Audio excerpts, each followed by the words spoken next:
Welcome to Mind Wide Open. In this episode of Mind Wide Open, we explored Sīla, the Buddhist practice of ethical conduct, often translated as virtue, morality, or integrity. Sīla is not a set of rigid rules. Instead, it is a way of living that helps us align our action, speech, and intentions with wisdom and compassion. Whether you're new to Buddhism or have been practicing for years, this conversation offers practical guidance for bringing greater awareness, kindness, and integrity into everyday life. Welcome to Mind Wide Open.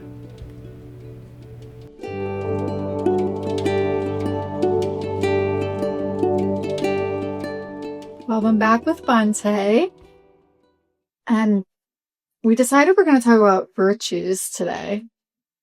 So, do you feel like is wisdom stressed as the most important, or do you feel like virtues is stressed as the most important? Because I've heard that you need to have a foundation of virtues to build on first. Is that the case, or? But actually, Buddhism is a gradual process. It's a gradual training. In this gradual training, in this gradual process, Sīla, or virtues, morality, is highly emphasized. But in some occasions, in some discourses, it says that without understanding, Sīla is impossible. Because sometimes we observe Sīla or virtues, but we don't know why we observe the virtues. So if your virtues are not a support to gain wisdom or to free your heart from three poisons, lust, hatred, and ignorance, then what that Sīla on this spiritual journey is not meaningful. Right. Like you can practice all the virtues, but if you don't have that right understanding, then it won't, like the fruition won't be there? Okay. Correct. Actually, first of all, we have to understand why we practice this Dharma. Why we practice meditation. What is the purpose? Without knowing purpose, we practice, but then it is lacking.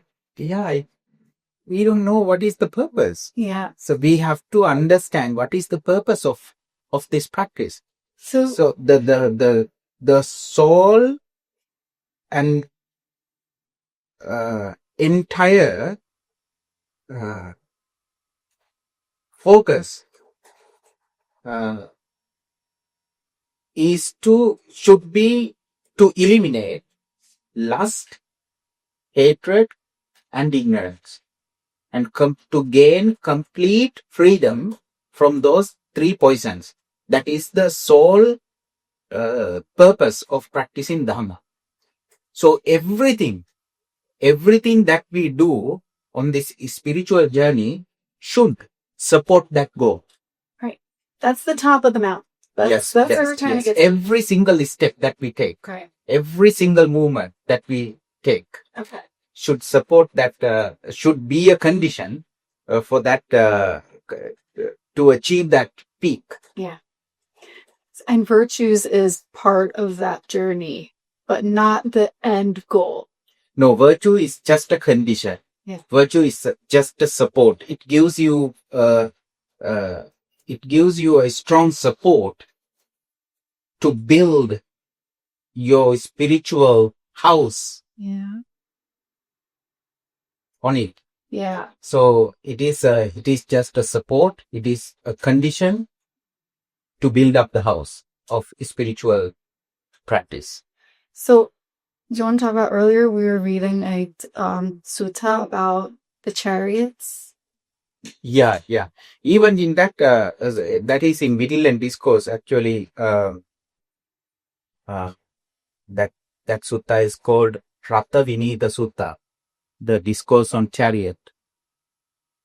So even in that sutta, Venerable Mantaniputta Punna emphasizes the importance of virtues, but he says it is just a support to reach to the next level. Right.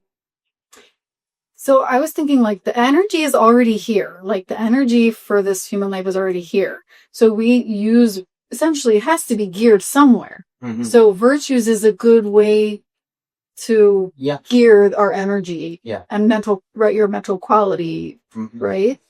Yeah. Beth, Sīla or virtues are very important to keep our mind undisturbed. That is the purpose of observing virtues. So once actually Venerable, a group of monks approached Venerable Sariputta and they asked, Venerable Sir, Sīla is highly emphasized in the sasana, in Buddha's dispensation. What is the purpose of observing and purifying virtues? So then Venerable Sariputta replied to them, virtues are needed to keep the mind undisturbed.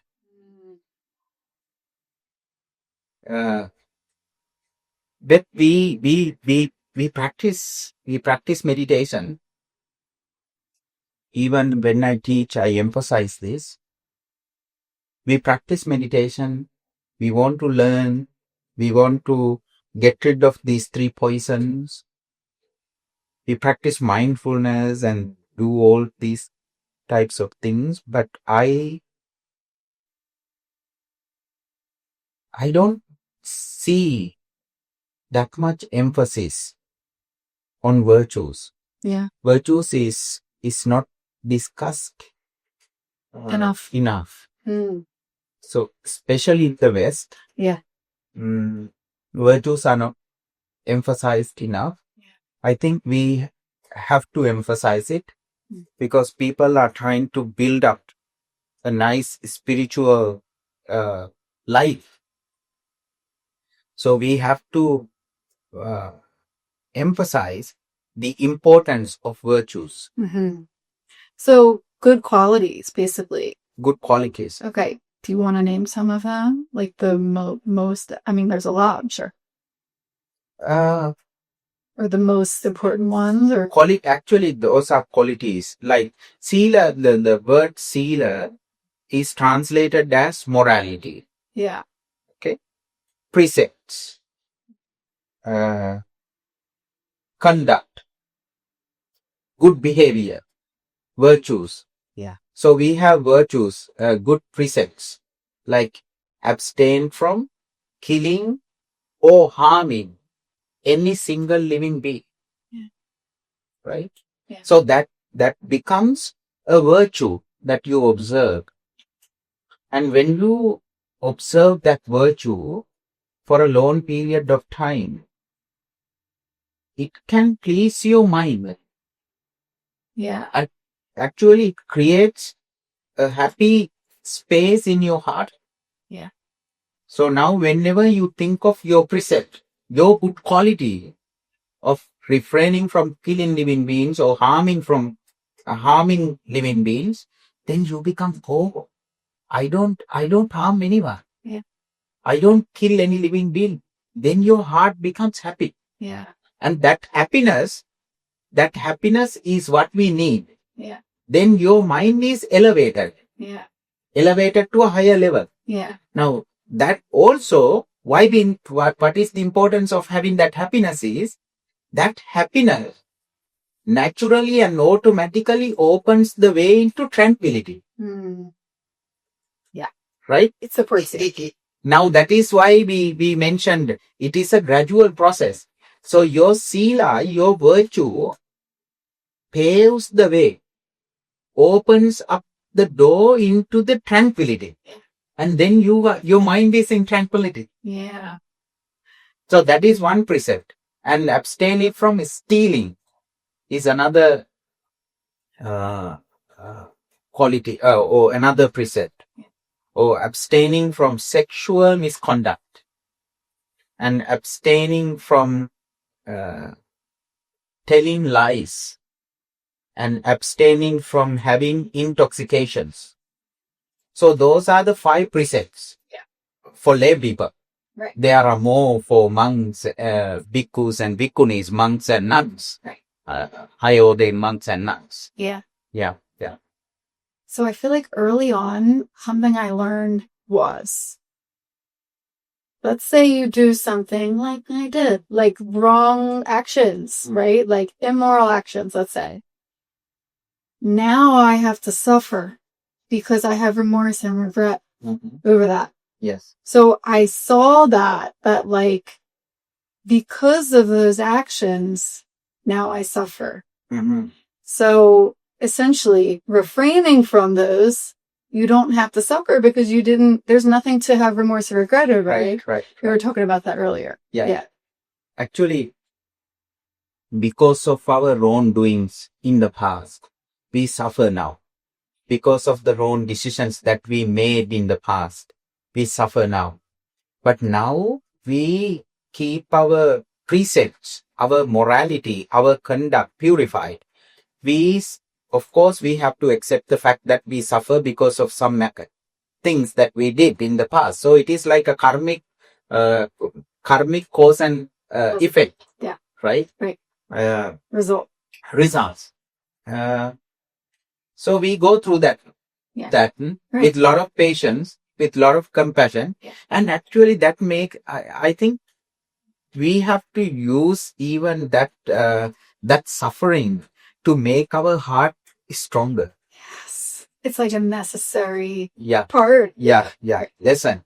So we have to learn that, okay, if I do good actions, those good actions will create a happy space.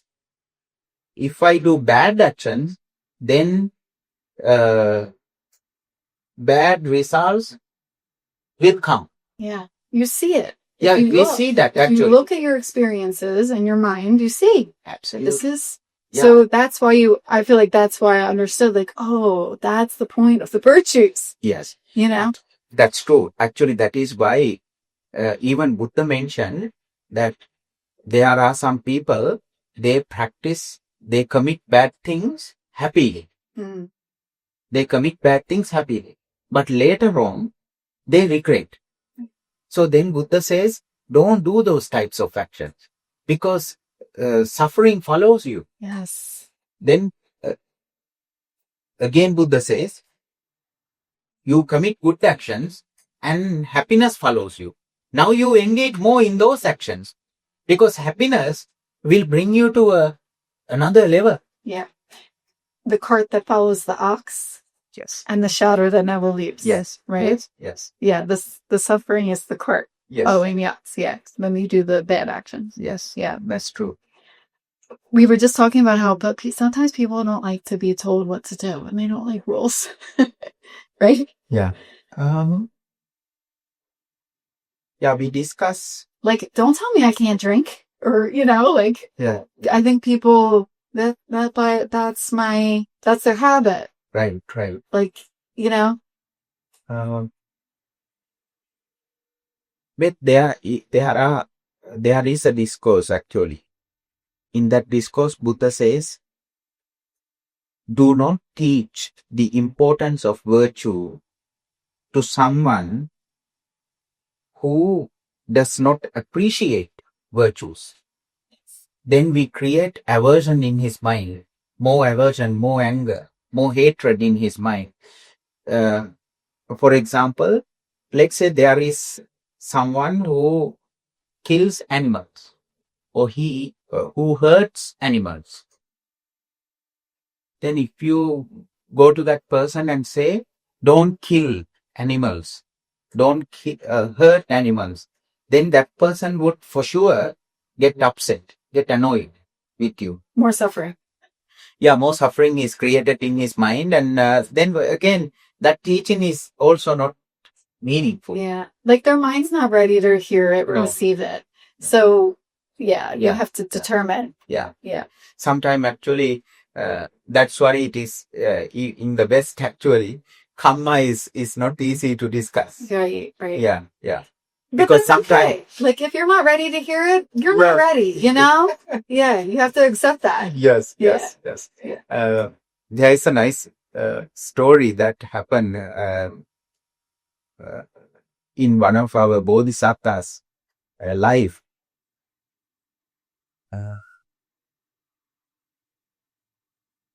One day,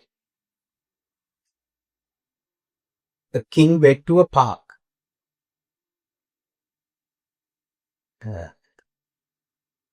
And then he fell in sleep. Group of royal ministers and people found an ascetic, or the bodhisattva actually. And then they sat in front of bodhisattva or the ascetic to listen to a Dhamma talk. So the ascetic gave a Dhamma talk stressing the importance of virtues.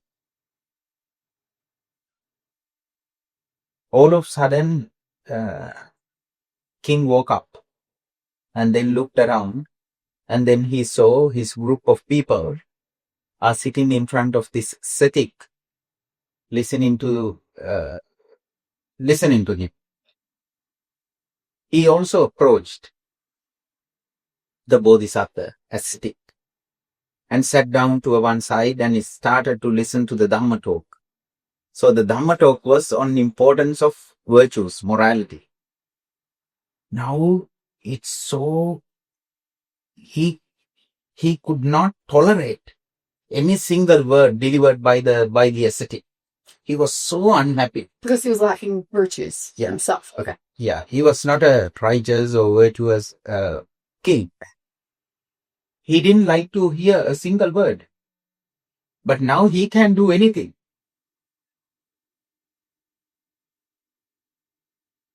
He continued listening for maybe hours and hours. His heart is filled with anger, hatred, because that talk is on Sīla, on virtues. So then, at the end of the discussion, at the end of the talk, the king approached the bodhisattva or the ascetic and invited him to his disciples to a lunch on the following day. And the ascetic and disciples on the following day went to the royal palace just to accept the food. So, of course, we use the bowl, alms bowl. Oh, yeah. For receiving food. So, king happily offered dana bags into the bowls. They accepted the food and then they went out to enjoy their lunch meal. They opened those wrapped bags and they found not food, but excrement. So that is how he showed his anger. Okay. So he wanted to kind of retaliate. Right. Just for that Dhamma talk. Yeah. See? So you talk good. There are thousands of people, they don't like to listen to that good talks. Like protecting environment. You think not every one of us like to hear those words. Protecting the rights of animals or living beings. You think everybody wants that? No. Or stopping wars around the world. Some people like that. Right? Yeah. And there are some people, they like those harmful things. They enjoy them. That's why even in one of my previous talks, I mentioned sometimes people enjoy anger. Yeah. And greed. Greed. Yeah. They enjoy it. So even generosity. Now, we talk about generosity, but those who do not practice generosity don't like to hear a single word about generosity. They're not ready to look inside. Yeah. That's why I feel like in this practice, if you're going to do this, you have to be able to look yourself in the face. Like you have to be able to admit your bad qualities, or it won't work. Yes. You know? Yes. Yeah. Yeah. So it's so important to cultivate virtues, and also it is so important to know to whom I should teach these virtues. Yeah. Yeah, you have to kind of evaluate people's mentality. Yes. Yes. Yeah, and you do say though you should never force these teachings on people. No, there is no point of forcing anyone to believe or follow in these teachings. Yeah. We have to give the freedom and wait for people to come if they want to learn. Yeah. When they understand the turmoil, the life predicaments, the suffering, then they will find their own way. Yeah. It could be something else. It could be this teaching. Yeah, anyone is ready. Yeah, then they will start to follow. Then we don't need to say, okay, do this, do that. No, that's very pointless, and that is kind of waste of our own mind. And it's our craving. That's our craving. I am craving for you to be mindful. Or that's so sad. Yeah. Right. It really. If this is also something very important to understand. Now, why I practice the Dhamma? Yeah. Why personally I practice Dhamma? To purify your own mind. That's to purify my mind. Right. Then why I worry about the other person? Right? Yeah. So I don't need to worry about the other person. Yeah. If I want to purify my mind, just sit down somewhere and do your job. Yeah. Yeah, keep your head down. Yeah. And do your work. Work on yourself. Yeah. Me and Eric always say, take care of your corner of the earth. Mm-hmm. This is your corner of the earth right here in your mind. If you clean that up, you did your job. And that is all you can do. Yeah. And then hopefully more and more people begin to clear up their own corner. But we're so outwardly focused. Like we say, we're so external, like we need to fix the world this way and that way. But what about your world? That is forgotten. Yeah. That's forgotten. Right. They try to fix the external world without fixing their internal world. Yeah. They have a lot of suffering inside them and a lot of aggression, aversion inside. But keeping that a great mass of suffering within, they try to fix the external world. No. This teaching is to focus, look within. The moment you embark on this spiritual journey, forget about the external world. Mm-hmm. Let it all go. Yeah. Focus on this. Yeah. The moment you embark this journey, forget about the external world. Forget about everything that happens around you. Now you want to know who you are. So look within. And to look within, Sīla is important. Yeah. Virtues are important. Yeah. Yeah. Let me come back to what we were talking about. Okay. So what's the purpose of building Sīla? What's the purpose?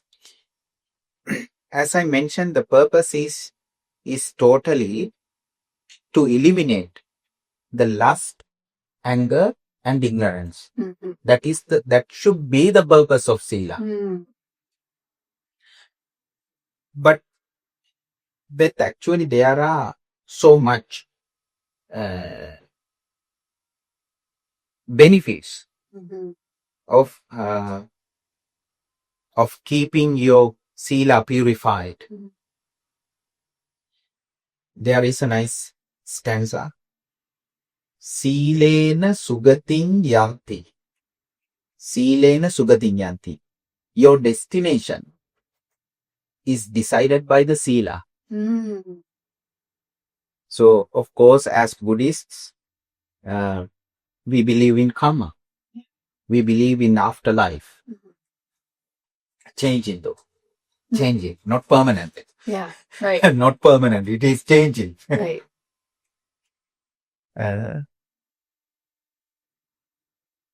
So you, if you need to have a pleasant human life or a life of deity after this life, then you have to keep your Sīla purified. But we don't want that, I thought. I thought you're not supposed to think like next life. No, those are, that's why I mentioned. Yeah. There are some other benefits. That is not the ultimate purpose of keeping your Sīla purified. It's a byproduct. It's like absolutely. Yeah. Let's say you observe Sīla in order to eliminate lust, desire, anger, ignorance in this very life. But you don't attain. You are not capable of taking it all the way. All the way. Okay. Then your Sīla is resulted. Your Sīla results in giving you an opportunity of born as a deity. Okay. Or as a comfortable human being. Do you understand what? Yeah. And then you can reach Nibbana from there. From there. Yeah. Yes. Okay. Yeah. But don't misunderstand that Nibbana is something afterlife. Yeah. Nibbana is not something afterlife. Right. Nibbana is a promise in this very life. Yeah. Okay? Yeah. That is our purpose. You don't have to get to heaven to then get to Nibbana. It's not like that. No. Yeah. But sometimes people aspire, Yeah. They have cravings to be born as a... Right. Yeah. But it's just part of it. Like if you do the virtues, it's a result. Correct. Yeah. But it's not the end goal. That is not the end goal. Yeah. Because it's still suffering follows us. Yeah. So even deities suffer in heaven. Yeah. When they lose that opportunity, when they have to depart there, they suffer. Yeah. Yeah. Right. But you can reach a level where you would attain from there and not come back down. Yeah, that's totally up to the individual, right? It depends on the individual. Yes. So, however, if you keep your Sīla purified and you don't attain Nibbana in this very life, then you will be born in a higher realm. Okay, that is one benefit actually. Right. You gain from Sīla. Happy destination. Yeah. Sīlena sugating yanti. Sīlena bhoga sampada. So people live a comfortable life because of their Sīla in their past lives. Yeah. So when they have kept their Sīla purified, virtues purified in their past lives, when they are born in the human realm or in a happy destination, they have abundance around them. Good fortune. They have so much around them. Yeah. Like your status might be higher. You won't be get coverage. Yeah. That's one of the biggest benefit of Sīla. Mm-hmm. Yeah. And these are due to your Sīla, your virtues. And surrounded by good people, maybe? Yes. Yeah. Because when your Sīla is purified, of course, bad people don't come to you and hang around with you. Yeah. Because they don't like your qualities. That energy isn't matching. Yeah. Okay. So always good people will come and hang around with you. Yeah. Right? Okay. So Sīlena sugating yanti, Sīlena bhoga sampada. That means you will have comfortable house, you have enough food, everything around you. Yeah. Good life. Yeah. Comfortable, luxury life. Not a lot of suffering physically. No. Yeah. So that is also a result of good virtues. Okay. Sīlena sugating yanti, Sīlena bhoga sampada, Sīlena nippudin yanti. Sīla takes you to Nibbana. the final destination. Yeah. But remember, Sīla is just a one component. Yeah. Okay? Yeah. But Sīla opens the way, opens the door to Nibbana too. Okay. It is an essential part. It supports you. Yes. It's Yes. a good supporting element Yes. to take you there. Mhm. Yeah. Mhm. So, Sīlena Nibbutiññati. Sīla gives a strong support to attain Nibbana. Okay. The ultimate happiness, where your mind is free from all the three poisons, right? But there is a book written by renowned venerable monk whose name is Buddha Ghosha. The book is Path to Purification. Yeah. Have you heard that book? I've read about it. Right. Huh? Have you read any? I've read parts. I feel like pieces. Yeah, that's a big book. Yeah. That's it's a wonderful, nice book actually. So that book is started with a stanza delivered by the Buddha. So that stanza was delivered by the Buddha as an answer to a question asked by a deity. Deity. So this deity came to Buddha and asked, Anto Jata. Anto Jata means there are knots inside. Knots, right? Knots. Yeah, there are knots inside. Yeah. Anto Jata. Bahi Jata. There are knots outside. Internal knots, external knots. Okay.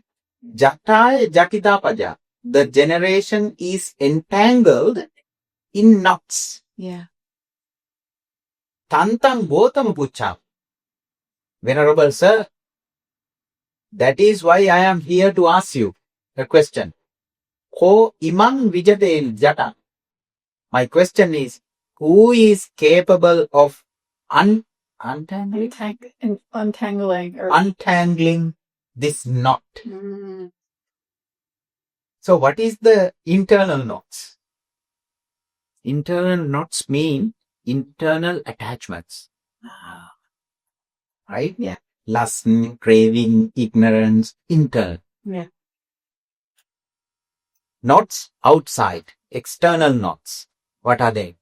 We have attachment towards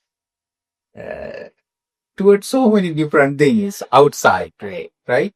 Clinging, strong clinging. Yeah. Everything our senses enjoy, basically. Yes.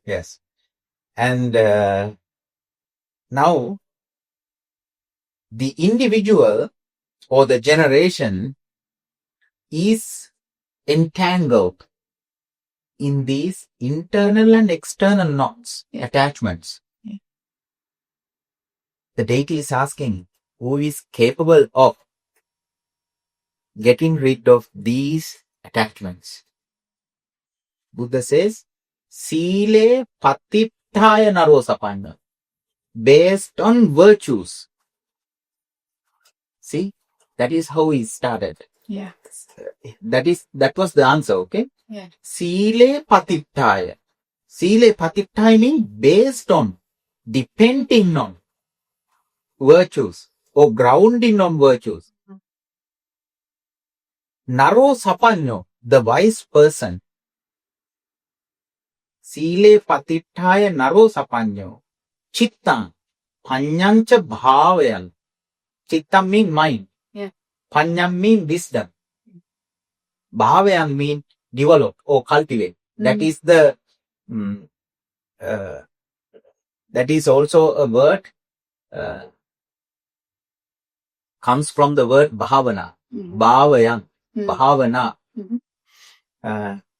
So based on Sīla, based on virtues, the wise person practices mild and wisdom.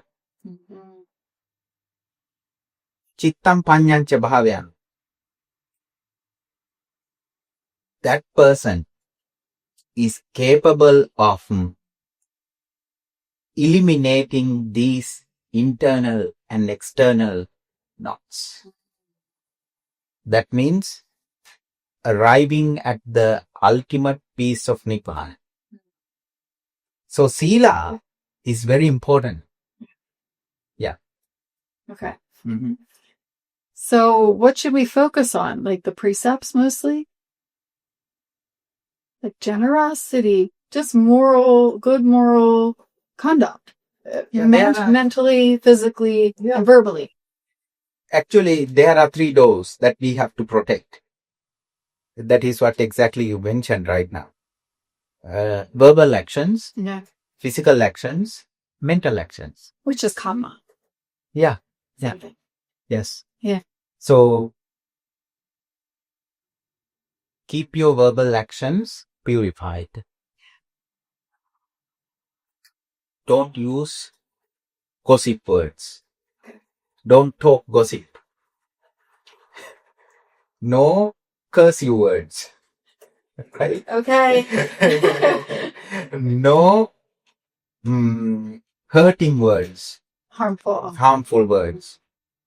No lies. Yeah. So then you protect your words. Yeah. You keep your words purified. Okay. Now, when you keep your words purified, your mind is elevated.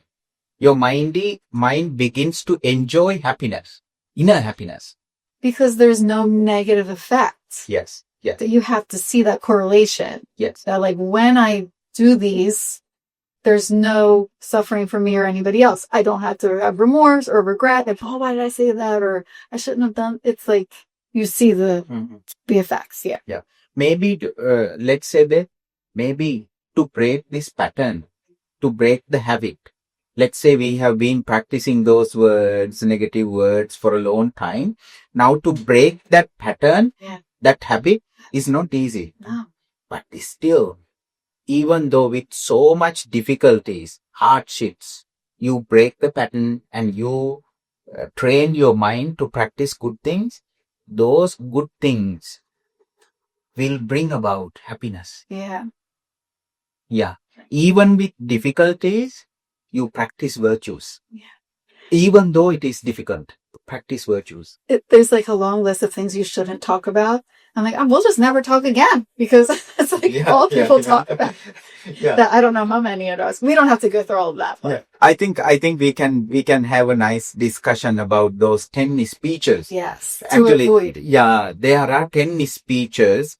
No, there are 10 speeches, 10 talks that we should engage in. The ones you should. Okay. Yeah. And there are 32 talks that we should refrain from. Right. So we can have another discussion related to the speech, related to words. Yeah. So the next thing is action. Keep your actions purified. Yeah. To keep your actions purified, you don't hurt living beings. You don't steal. No sexual misconduct. No having intoxications. So then your actions are purified. Yeah. Yeah. Right. And then your mental culture is also purified. The things that you think on are clean, pure. You are not thinking to harm others. You are not thinking to, not planning to hurt, harm other people. And then the mind is happy naturally, right? Like you said. Yes, yeah, it's the natural result is happiness. Yeah. And peace of mind. Yeah. Actually, a Bhante, a big a venerable monk approached the Buddha. He said, Venerable Sir, in your teaching, there are a lot of rules. There's lots of lists and rules. Rules, precepts. Please teach. I can follow all these rules and I can't possibly do all of these things. I can do all these things. It's very impossible for me. Yeah. He said, teach me once in the precept that I should practice. Yes. Then Buddha said, keep your mind purified. Which is the whole thing. Only one thing. Yeah. Okay, then just do that. I'm sure. No problem. Yeah. Right. Mm. Okay. So that's the physical action. So we have verbal, physical, and then Mental actions. Yeah. So in that way, your Sīla is purified. Yeah. And one more thing, one more benefit actually. When we have a strong, powerful virtues, good conduct, then our good reputation, the fame is spread. Good name. Yeah.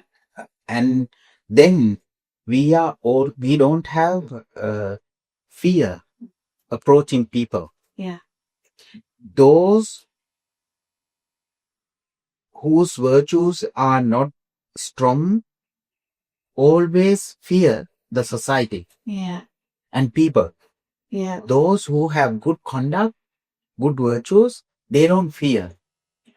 Yeah. The book says you can be in any assembly without fear. Without You fear. can be in anyone's company. Because your mind is free. Yeah. You don't have anything to hide. And you have a lot of loving kindness. And Yeah.